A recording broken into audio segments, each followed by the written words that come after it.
Me gustaría que leamos todos juntos 1 Corintios 13. Entonces hoy lo vamos a leer en conjunto.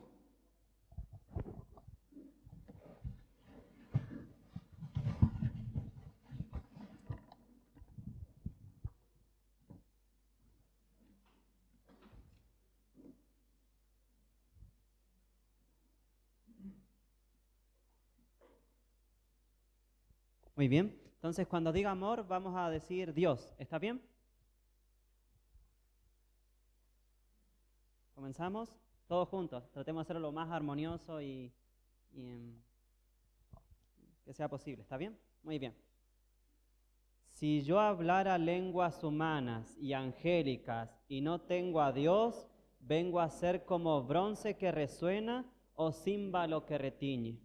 Si tuviera profecía y entendiera todos los misterios y toda ciencia, y si tuviera toda la fe de manera que trasladara los montes y no tengo a Dios, nada soy.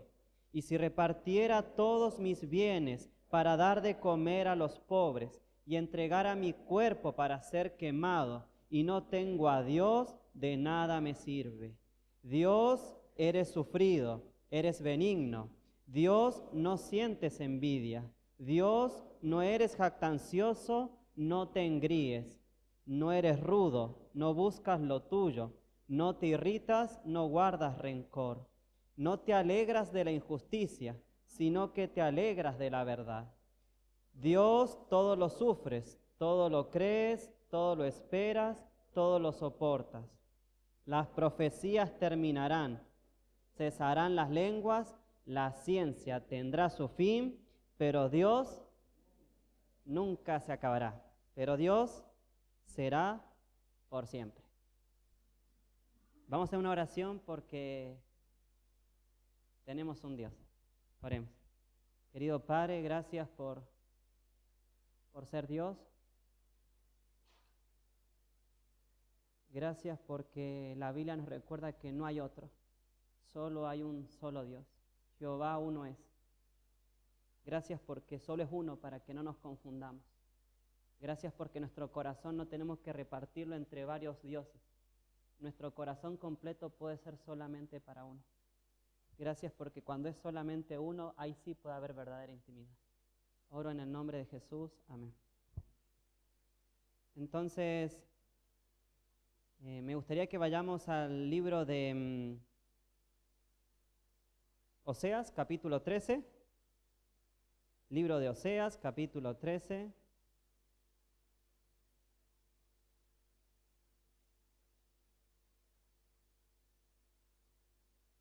Vamos a ver un poquito hoy, no exactamente definiciones del diccionario de Dios, sino vamos a conocer un poquito quién es aquel que escribió estas definiciones. Sabemos que el diccionario de Dios lo inspiró Dios, pero ¿quién es Él?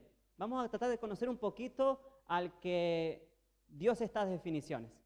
¿Quién es el autor del diccionario de Dios? Entonces, Oseas capítulo 13, versículo 4, miren lo que dice. Oseas capítulo 13, versículo 4. Sí hay. Ajá. Oseas capítulo 13, versículo 4, dice así. Pero yo soy el Señor, tu Dios. ¿Desde cuándo?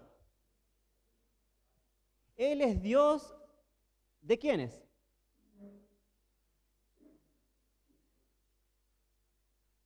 ¿De quiénes?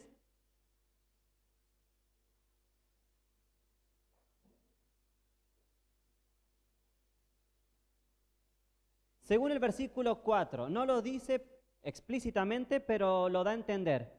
¿Dios es Dios de quiénes? De un pueblo cautivo, de un pueblo que vivía en cautiverio. Él es Dios de ellos. Y miren lo que dice. No conoces a ningún otro Dios fuera de mí, ni a otro Salvador sino a mí. La pregunta es, ¿cómo Israel llegó a este conocimiento? ¿Por qué? ¿Cómo Israel conoció que no había fuera de Dios otro Dios, ni que no había otro Salvador sino Jehová? ¿Cómo es que Israel entendió esto?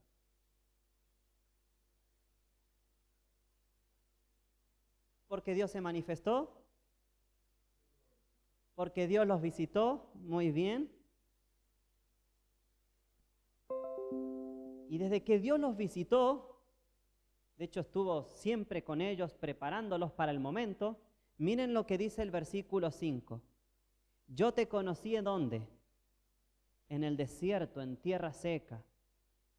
Versículo 6. Cuando los apacenté, ¿qué pasó? Dios apacentó. ¿Y qué experimentaron ellos?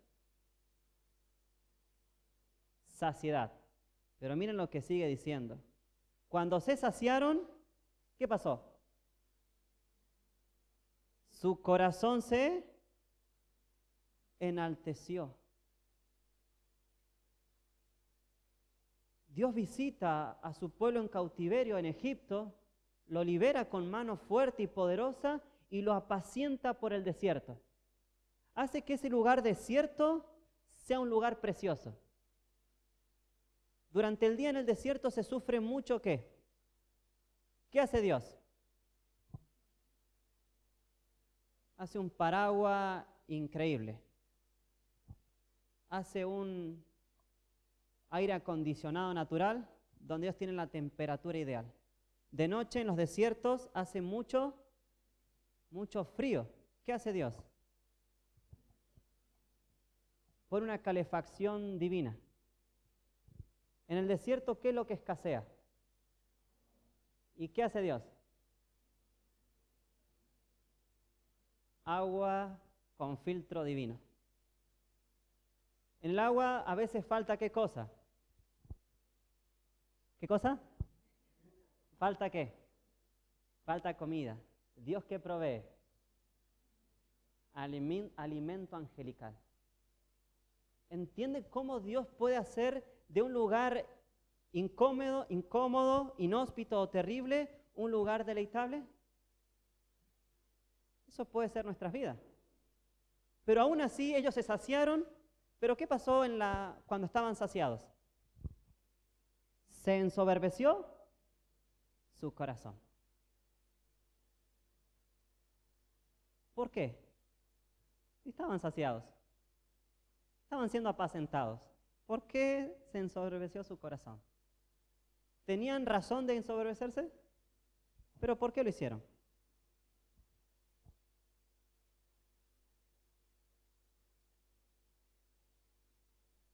La comodidad, ¿qué más? El egoísmo.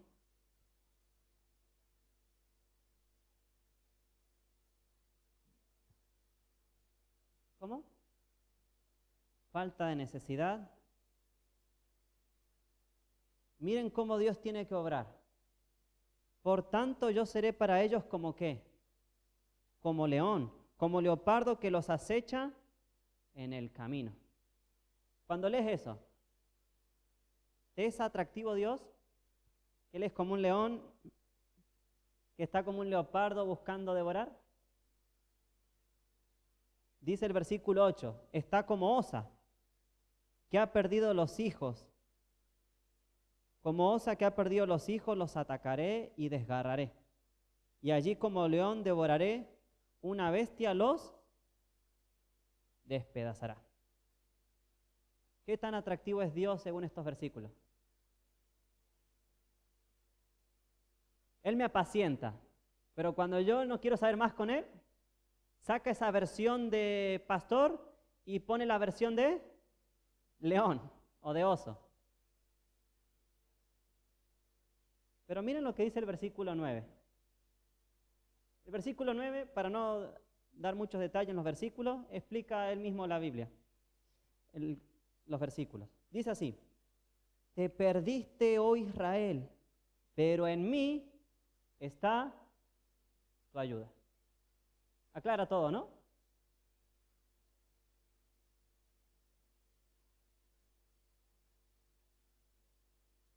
¿Qué podemos ver en estas palabras? ¿Qué hay en el corazón de Dios en las palabras del versículo 9? Te perdiste, oh Israel, pero en mí está tu ayuda.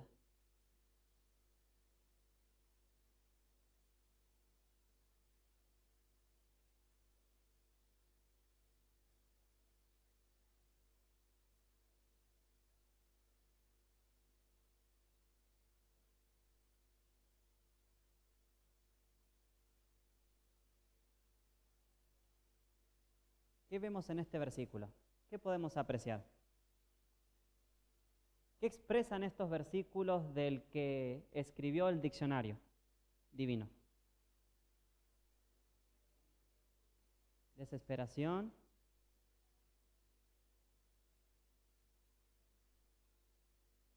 No escuché la primera palabra, perdón. ¿Qué dijo? Fidelidad. A pesar de que el pueblo se alejó, lo sigue buscando.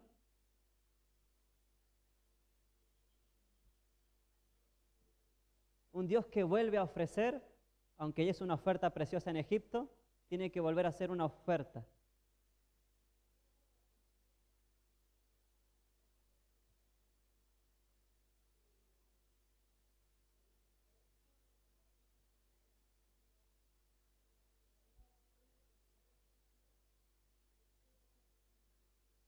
Ajá.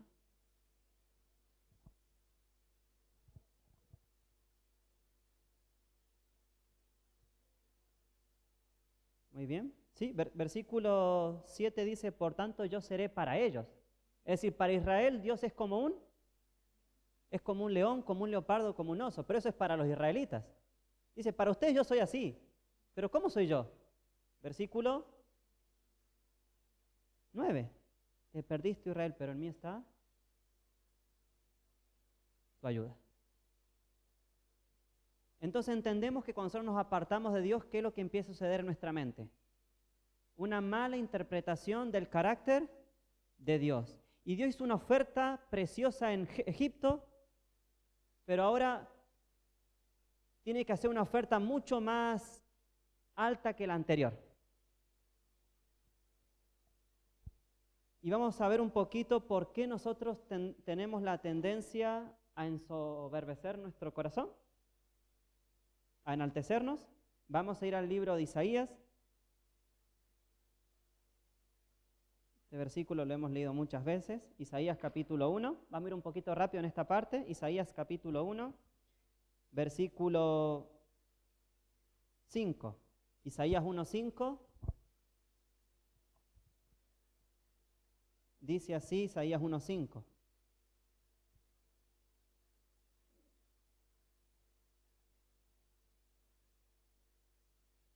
¿Para qué has de ser castigado aún, ya que seguirás siendo rebelde? Toda cabeza está enferma y todo corazón doliente. Versículo 6. Desde la planta del pie hasta la cabeza no hay en él cosa sana. Lo único que hay es herida, hinchazón y podridas llagas. Encima no están curadas ni vendadas, ni suavizadas con aceite. ¿Por qué el pueblo se enorgulleció en medio de la saciedad?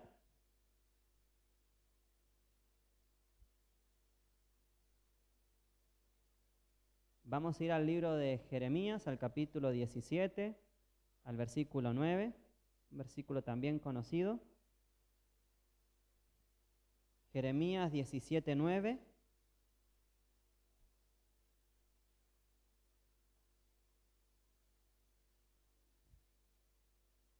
Jeremías capítulo 17, versículo 9. ¿Quién lo quiere leer para todos? Jeremías 17:9.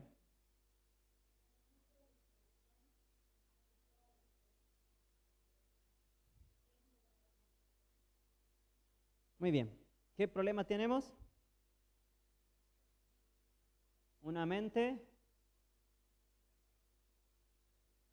engañosa y perversa. Vamos a ir a Isaías capítulo 59.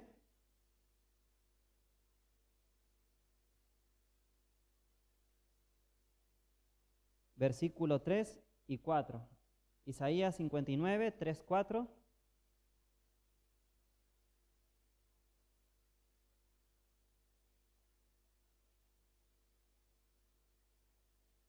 Isaías 59, capítulo 59, versículo 3 dice así: porque sus manos están contaminadas de sangre y sus dedos de iniquidad. Sus labios pronuncian mentira, su lengua habla maldad. No hay quien clame por la justicia, ni quien juzgue por la verdad. Confían en vanidad y hablan vanidades. Podríamos decir, confían en cosas pasajeras y hablan de cosas que no tienen sentido. Conciben maldad y engendran iniquidad.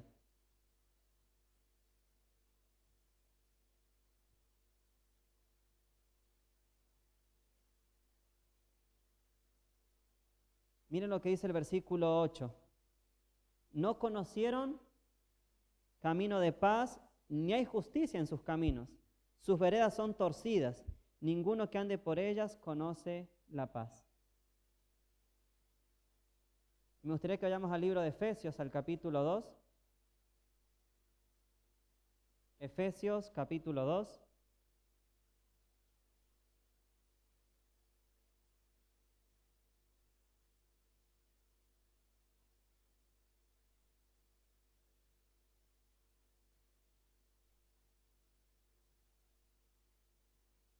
El versículo 1 nos revela, nos describe un poco de nuestra situación.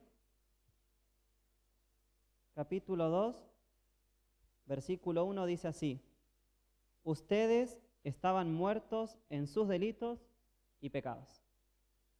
¿Cómo estábamos? Muertos. No cualquier mortandad. Una mortandad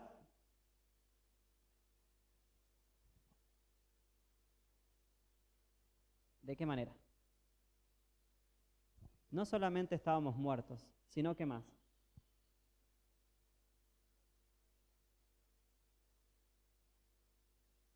Estábamos en cosas ilegales, pecaminosas,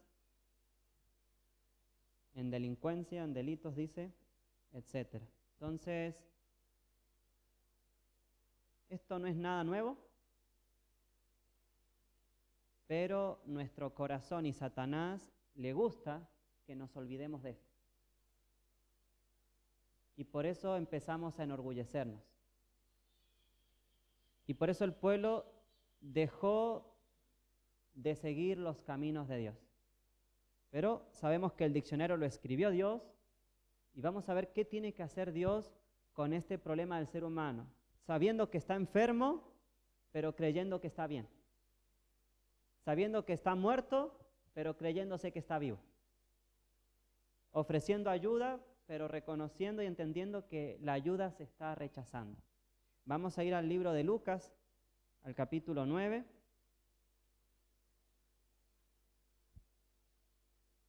Miren quién es Jesús.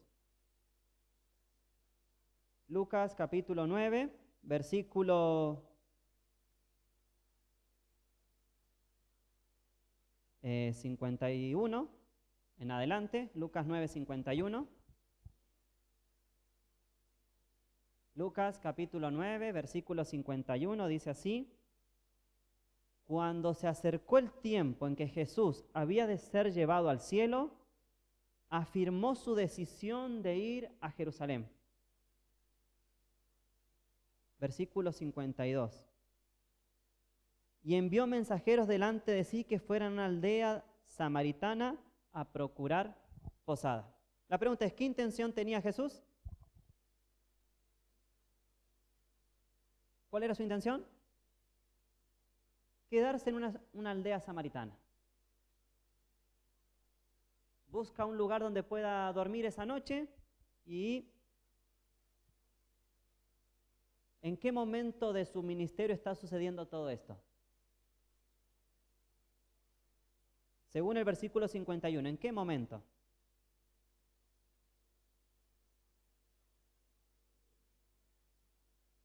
Muy bien, Jesús sabe que pronto va a subir al cielo, pero él asume algo. Sé que pronto voy a subir al cielo, pero yo no voy a subir sin antes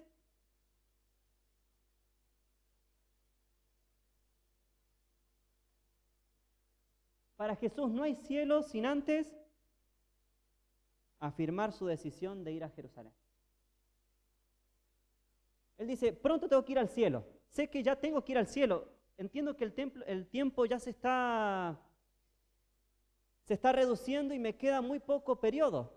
Pero antes de ir al cielo, sí o sí, yo estoy completamente decidido de ir a Jerusalén. ¿Qué nos dice esto de Jesús? ¿A qué iba a ir a Jerusalén?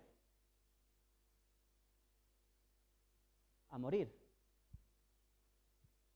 Jesús jamás iba a dar el gusto de ir al cielo sin antes morir. Eso da a entender el versículo. Y vamos a ver con qué intenciones él iba a morir.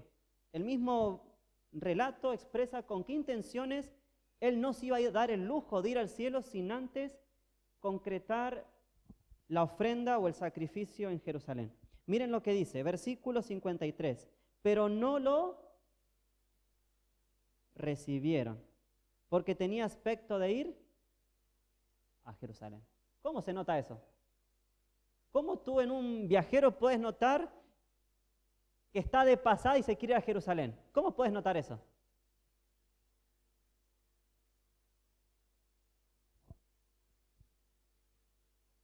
Por ejemplo, todos los estudiantes que están aquí, yo los miro, yo no sé exactamente quiénes son los que se quieren quedar de por vida o los que están aguantando para irse. Yo no puedo notarlo.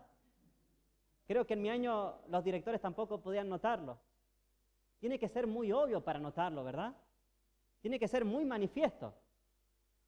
Entonces, si las personas de Samaria notaban esto, ¿por qué lo notaban? Porque era obvio.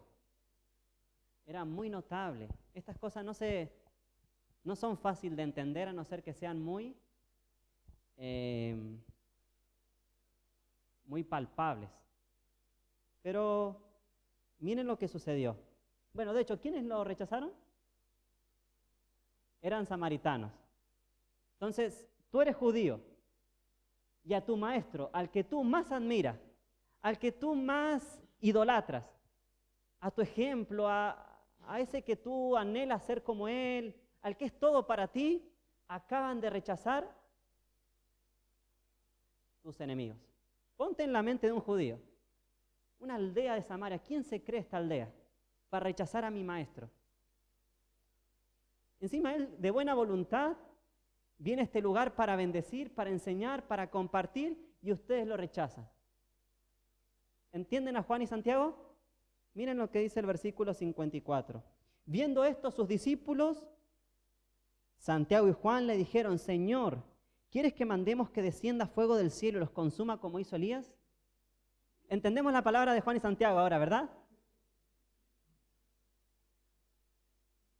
Están despreciando a lo que tú más valoras. ¿Qué hacemos nosotros cuando los demás desprecian o rechazan lo que para ti es lo más importante?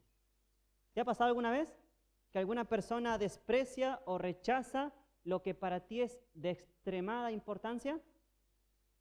¿Qué hacemos? ¿Hacemos descender fuego del cielo?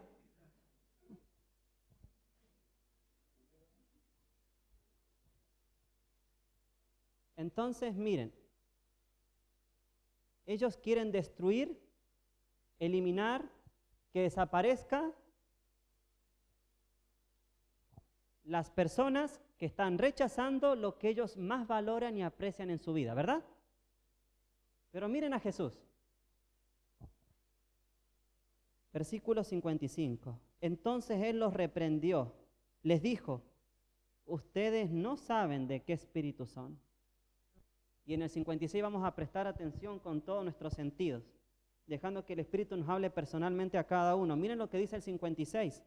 Porque el Hijo del Hombre no vino a perder la vida de los hombres, sino a salvarla.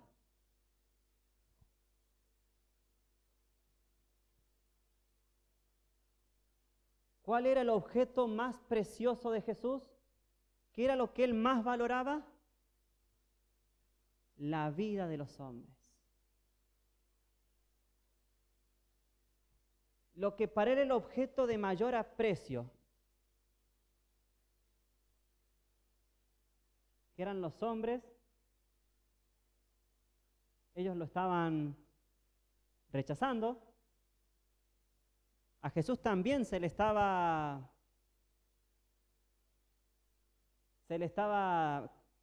despreciando el objeto de mayor valor para él. ¿Se entiende? Él está pasando lo mismo que le está pasando a Juan y Santiago. Para Juan y Santiago, a ellos han sido ofendidos porque lo que ellos más aprecian ha sido rechazado. Pero Jesús lo que más aprecia también lo está rechazando. Pero vemos una respuesta diferente. Y se fueron a otra aldea.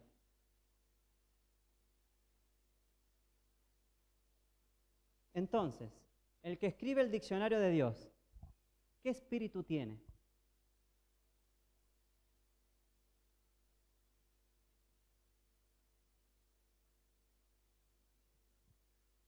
Porque el Hijo del Hombre no vino a perder la vida de los hombres, sino a salvarla.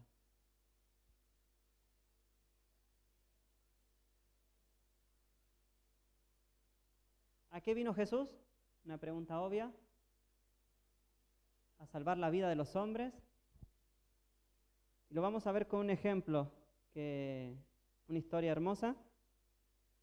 Vamos a ir a Mateo para entender este versículo un poquito más.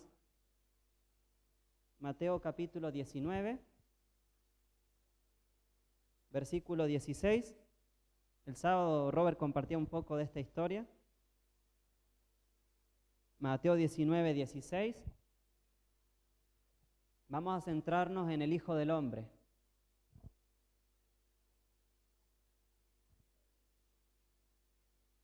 Y ver su misión de salvar.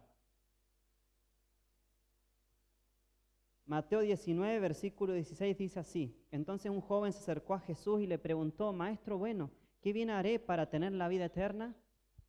Entonces vemos a un joven, todos sabemos su historia, que era rico, que tenía posiciones, que tenía prestigio, que tenía autoridad en el pueblo y tenía algo que todos buscamos.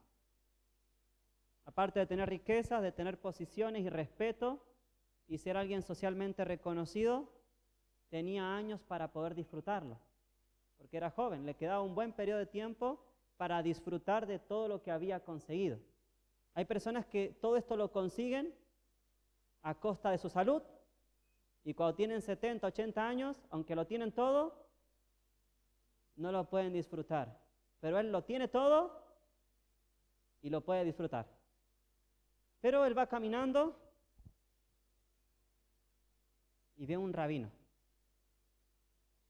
Primer aspecto, le llama la atención. ¿Qué fue lo que le llamó la atención? La ropa. Le llamó la atención la ropa. Primera vez que vio un rabino vestido de una manera diferente. Y también era joven.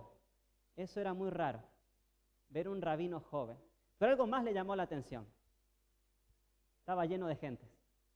Y él miraba, pero un rabino joven y de ropa sencilla. ¿Por qué todos están escuchándolo? ¿Qué tiene él? ¿Qué tiene él? Pero algo más le había llamado la atención, que esto rompió su corazón. Y son en los 3 evangelios, tanto en Mateo, Marcos y Lucas, hay el mismo orden. Miren lo que dice el versículo 13. Entonces trajeron unos niños a Jesús para que les impusiera las manos y orara por ellos. Y los discípulos eran judíos, ellos entendían qué es lo que un rabino tenía que hacer y lo que un rabino no hacía. Los discípulos sabían las cosas que los rabinos hacían y las cosas que los maestros no solían hacer. Entonces por eso ellos quisieron. Reprendieron a las madres. Pero miren versículo 14. Pero Jesús les dijo: dejen a los niños venir a mí, no se los impidan, porque de los que son como ellos es el reino de los cielos. Y él puso sus manos sobre ellos y partió de allí. Cuando el joven rico vio esto y ve a Jesús saliendo después de estar con los niños, muchos de los cuales fueron misioneros de grande y dieron su vida como mártires o atalayas de Cristo, sale corriendo desesperado. Pierde el formalismo. Leía, sí, en el libro Encuentros dice que un judío de edad madura jamás lo iba a ver corriendo. Era como algo para jovencitos inmaduros el correr. Por eso todo un rabino siempre lo iba a ver caminando en un aspecto noble, pero siempre mirando hacia abajo, como un signo de humildad. Caminando hacia abajo, pero con un movimiento sereno, suave y tranquilo. Pero ver a un joven desesperadamente corriendo no era común, menos con ropas delicadas y costosas. Entonces él sale corriendo y ¿qué es lo primero que hace? Se postra a sus pies y hace la pregunta que todo ser humano se ha hecho y se va a hacer en algún momento de su vida, desde la persona más atea a la persona más religiosa.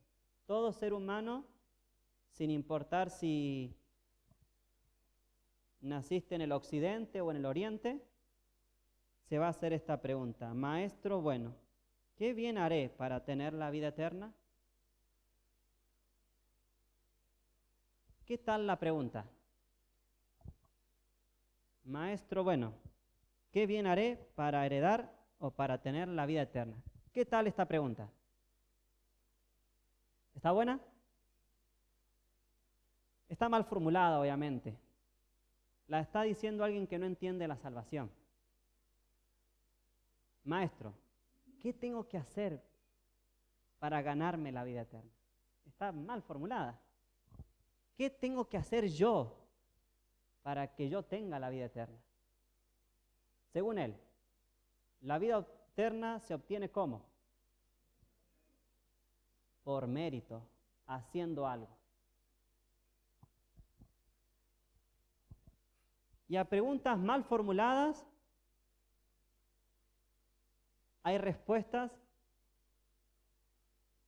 bien bendecidas, le vamos a llamar. Y ese es el que reinterpreta el diccionario de Dios. Alguien que yo puedo ir con mis prejuicios, con mis ideas equivocadas a Dios, y Dios responde reinterpretándome la verdad. Y yo puedo comprender la verdad porque Él me la está explicando. Entonces el objetivo del diccionario de Dios es yo llevando mis prejuicios, mis ideas o mis creencias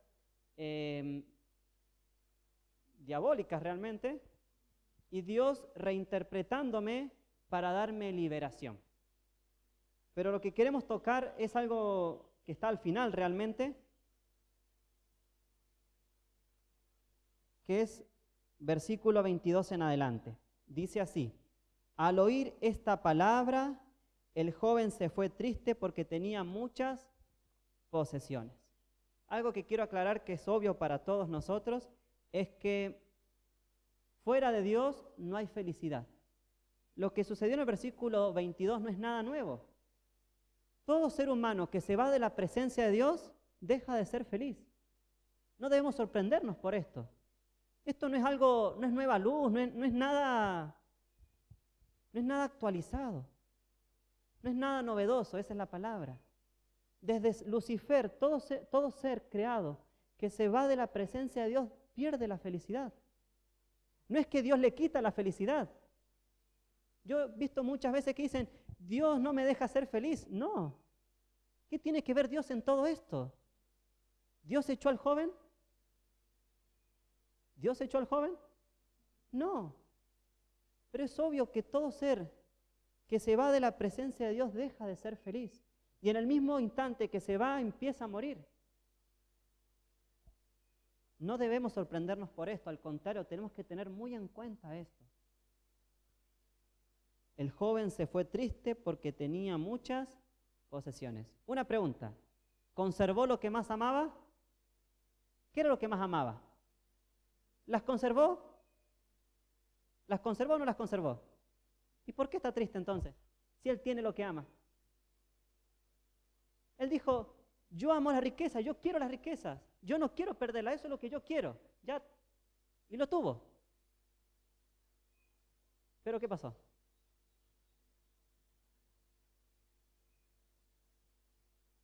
Él tiene lo que más ama, pero lo que más ama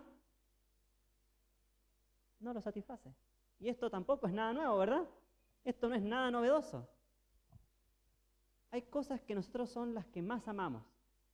Pero por más que sea lo que más amamos, no quiere decir porque las amo mucho me van a dar felicidad.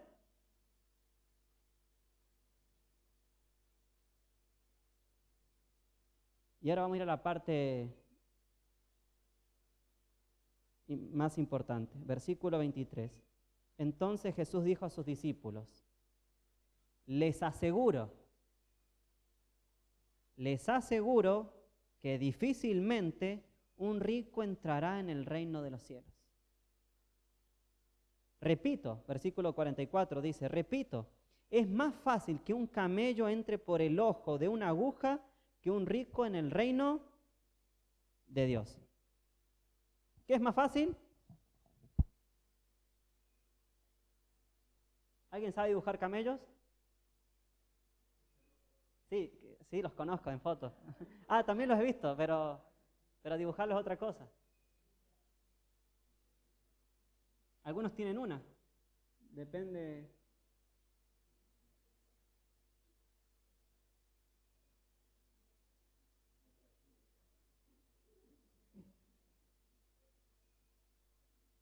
Creo que en la época de Jesús no eran así las ciudades, pero fue lo que se me ocurrió.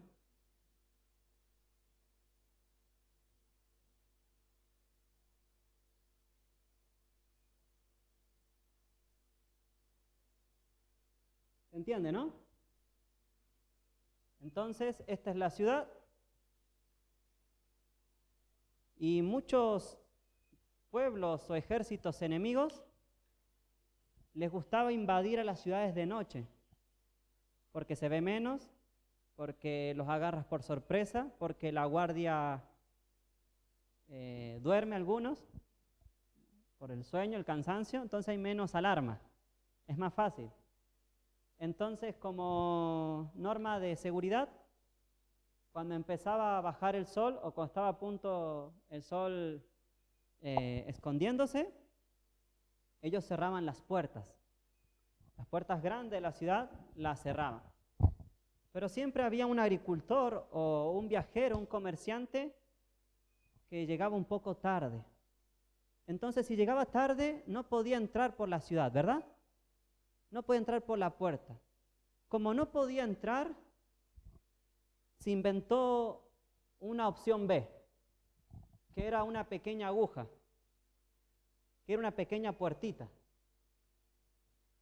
Y si mal no recuerdo, puedo equivocarme, eran como de este tamaño. Eran como de ese tamaño.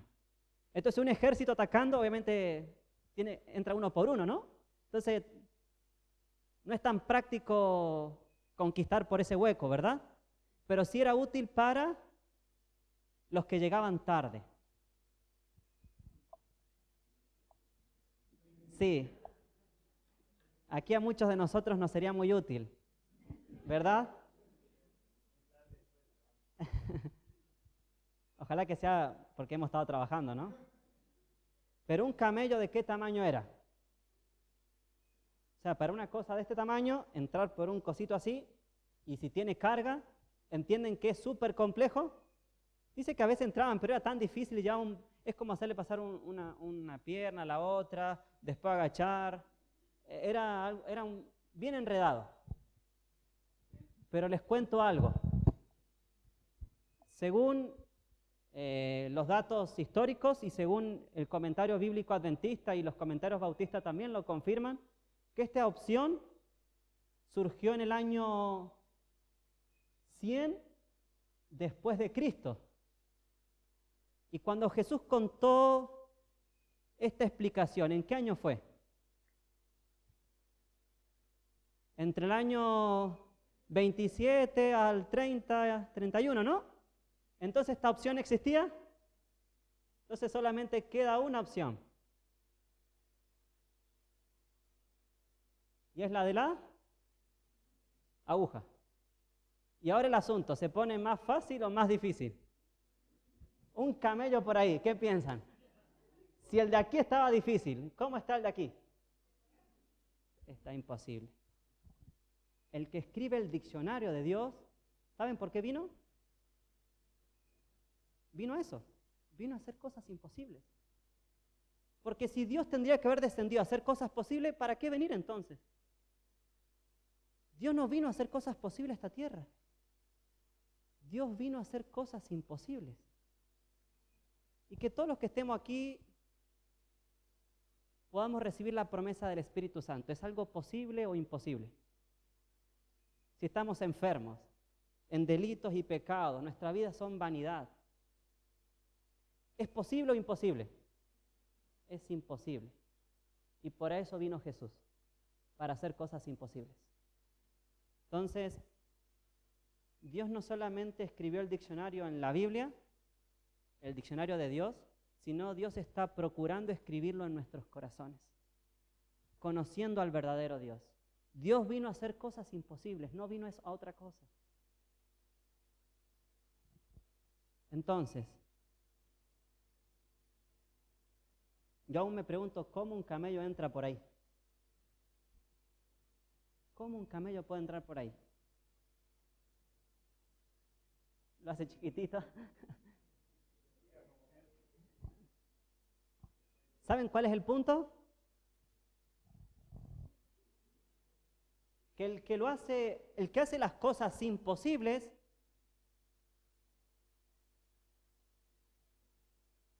lo hace a través de milagros.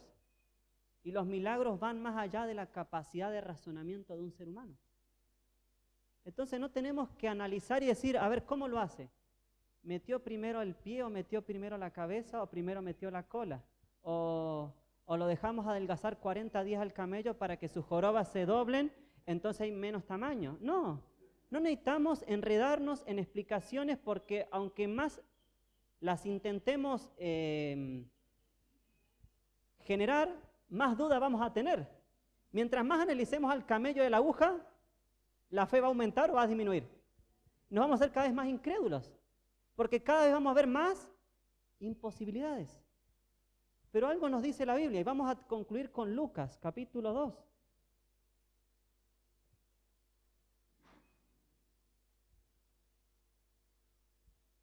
Perdón, Lucas capítulo 1, versículo 37.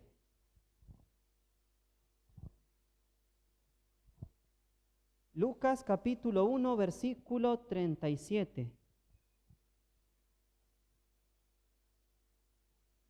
Lucas 1:37 dice, porque nada es imposible para Dios. Vamos a tomar esta promesa para nosotros. No hay nada que sea imposible para Dios. Necesitamos de este Dios, del Dios que hace cosas imposibles. Hoy vamos a agradecer porque ese Dios está disponible y Él nos prometió el Espíritu Santo, pero para nosotros obtenerlo es algo imposible. Pero podemos agradecer porque las cosas imposibles les toca hacerlas ¿a quién? A Dios, no al hombre. Entonces vamos a orar para darle permiso a Dios. Oremos. Querido Padre,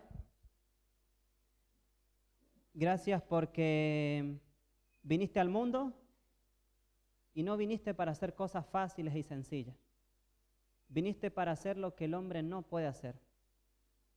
Viniste para producir y generar cosas que van más allá del entendimiento y la comprensión humana.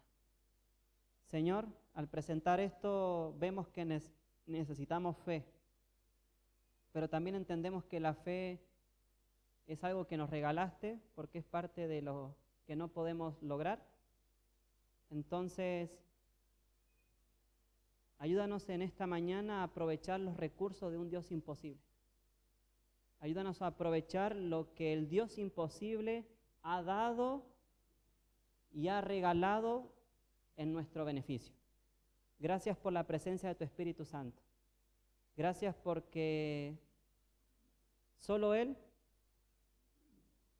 nos va a llevar a comprender más y más de ti, más y más desear de ti.